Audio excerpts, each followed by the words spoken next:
Le succès du premier Double Dragon engendra une suite 2 ans plus tard, en 1989. Sous-titrée The Revenge, elle fit l'objet de nombreuses conversions, à l'image de son aîné. Parmi les plus réputées, il y a évidemment cette version NES, commercialisée un peu plus d'1 an après son grand frère. Développée par Technos en interne, elle prend de nombreuses libertés avec l'œuvre originale. On trouve aussi cette version Mega Drive éditée par Palsoft en 1991, exclusive au marché japonais. Contrairement à l'adaptation NES, elle se veut un portage fidèle du jeu d'arcade, incluant les mêmes stages, coups et ennemis, à quelques exceptions près. Intéressons-nous enfin à cette version PC Engine, qui s'inspire fortement de sa grande sœur sur NES. Réalisée cette fois par Naxatsoft en 1993, elle s'est fait remarquer par ses cinématiques et ses musiques tirant parti du support CD. Aussi, je vous propose de comparer ces 3 éditions sur la base de 7 critères différents.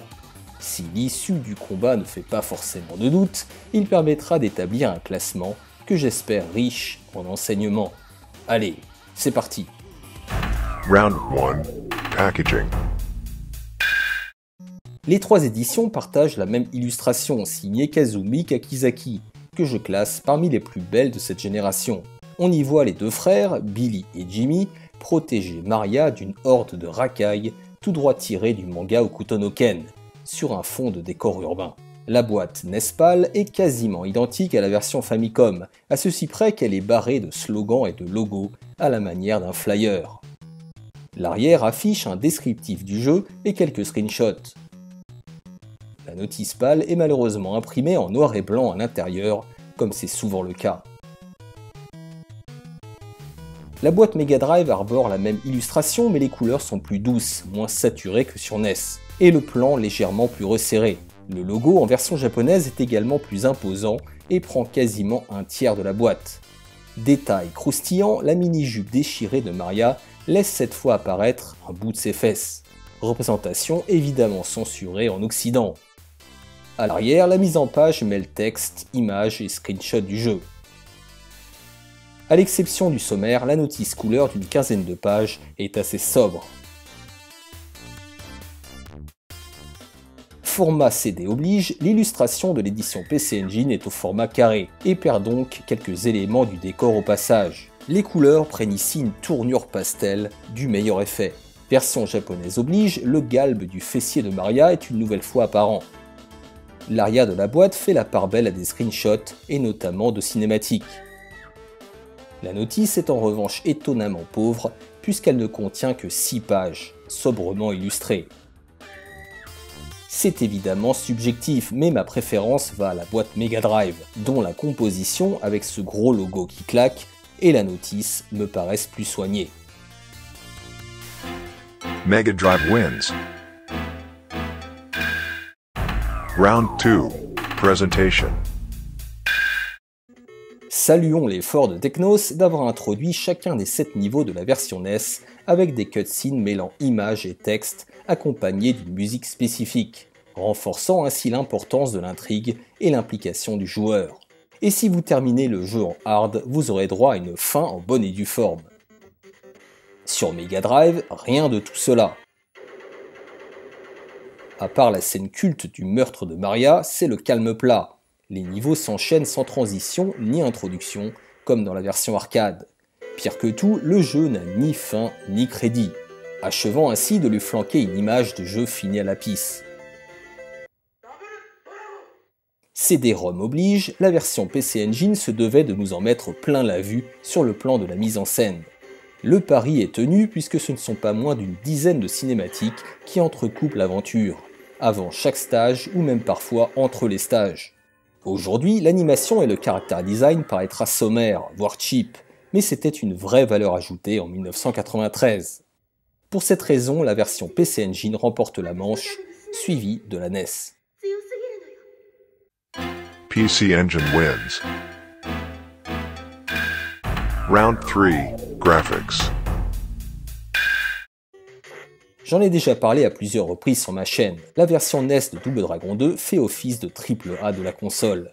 Son pixel art soigné, sa palette de couleurs parfaitement exploitée et la variété de ses environnements font toujours mouche. L'ambiance exceptionnelle qui s'en dégage doit beaucoup à ces jeux de contraste et de lumière, exceptionnels pour la console. Et si elle limite à 2 le nombre d'ennemis affichés simultanément à l'écran, cette conversion n'en reste pas moins étonnamment fluide. La version Mega Drive est la plus fidèle aux jeux d'arcade, reprenant la plupart de ses assets graphiques, moyennant, et c'est peu de le dire, d'importantes concessions. Des sprites plus petits, des couleurs plus ternes, des décors moins détaillés et une résolution inférieure que symbolise l'imposant HUD. Plus problématique encore, les immondes ralentissements qui s'imposent dès les premières secondes de jeu, et qui semblent étrangement décorrélés du nombre de PNJ affichés à l'écran. Une purge. S'écartant du pixel art Technos, cette version PC Engine arbore des graphismes plutôt soignés, quoique un poil moins variés que sur NES. Fortement inspiré de cette dernière, les décors se montrent plus détaillés que sur la 8 bits de Nintendo, mais également plus génériques. En outre, l'animation de nos héros est un peu étrange. Bien que tournant sur la console la moins puissante, Double Dragon 2 sur NES apparaît comme le plus beau, le plus varié et le plus solide des trois. Il remporte la manche devant la version PC Engine. NES wins. Round 4. Sound. Sur ce plan aussi, Double Dragon 2 sur NES s'impose comme une référence de la bécane.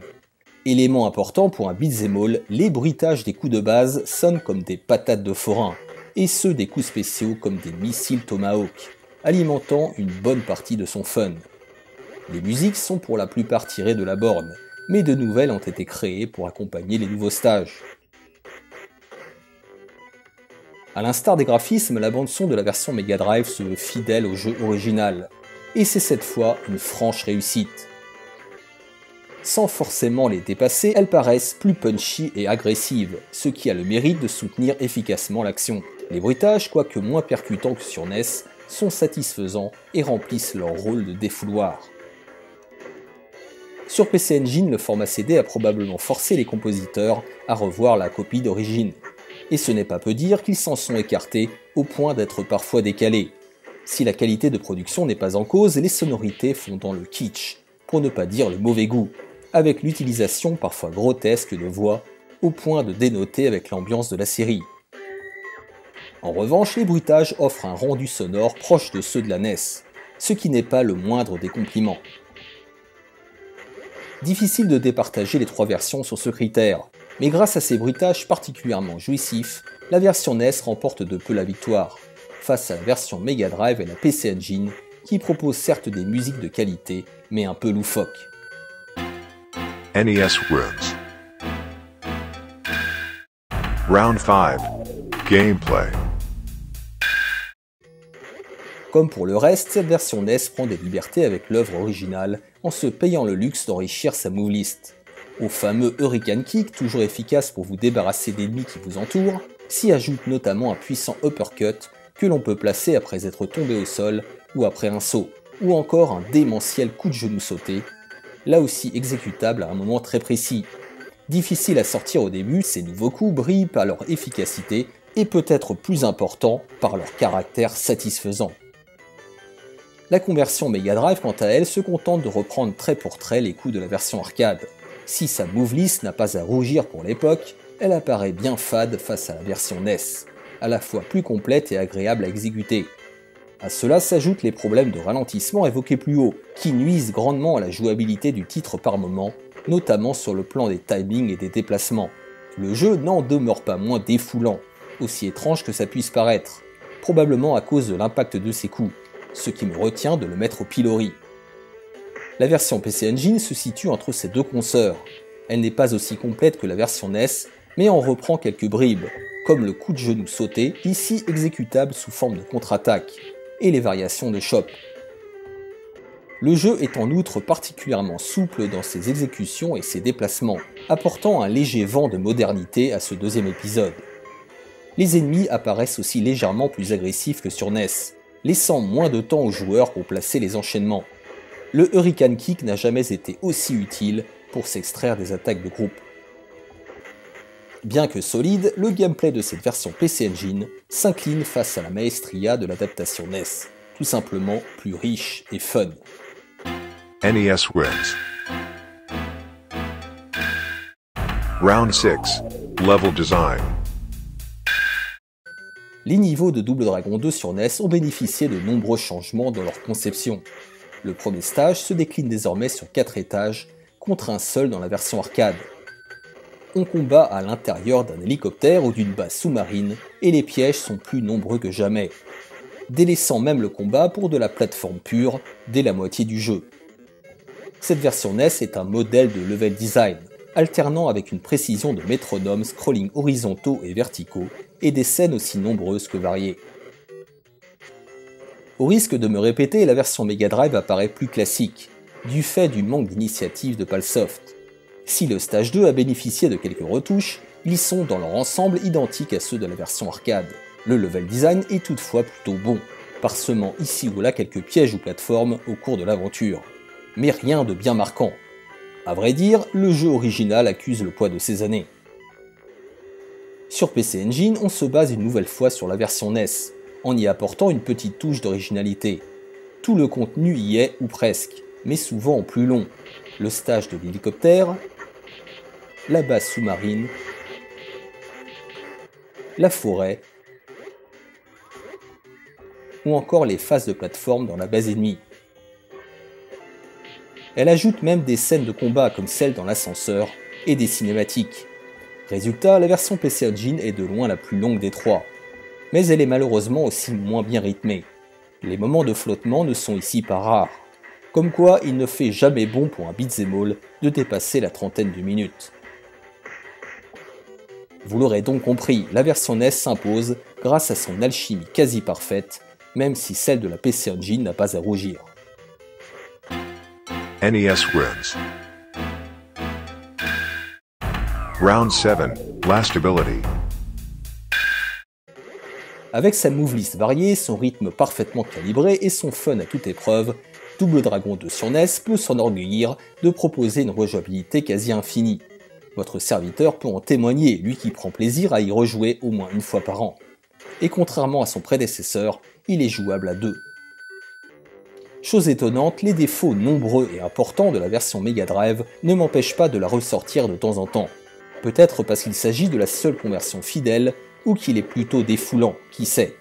Mais son contenu modeste et ses ralentissements pénibles le disqualifient évidemment pour la première place. Plus riche et fournie en termes de contenu, la version PC Engine est en outre la plus difficile des trois. Tout comme sur NES, il faudra terminer le jeu en hard pour voir la bonne fin. Cela dit, ses contrôles plus souples et son ambiance originale le rend particulièrement agréable à jouer et donc à rejouer. Il souffre toutefois d'un rythme plus paresseux que sur NES. Vous l'aurez compris, la version NES se démarque une nouvelle fois des deux autres par la richesse de son contenu et son fun intarissable. NES wins. Final round. Overall.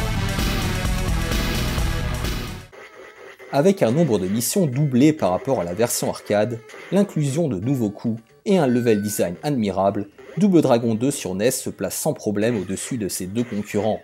Mieux, je n'hésite pas à le classer parmi les meilleurs jeux de la console, tout court. Par contraste, la version Mega Drive apparaît bien creuse et paresseuse, se contentant de reprendre le contenu de la version arcade en moins beau. Et la plupart des joueurs s'en détourneront à cause de ces affreux ralentissements. La version PC Engine se situe entre les deux. On sent qu'elle a fait l'objet d'un travail soigné, mais pêche par un manque de personnalité et de rythme. Elle ne démérite donc pas, mais accuse le coup face à la version NES, qui remporte donc la victoire finale. NES wins.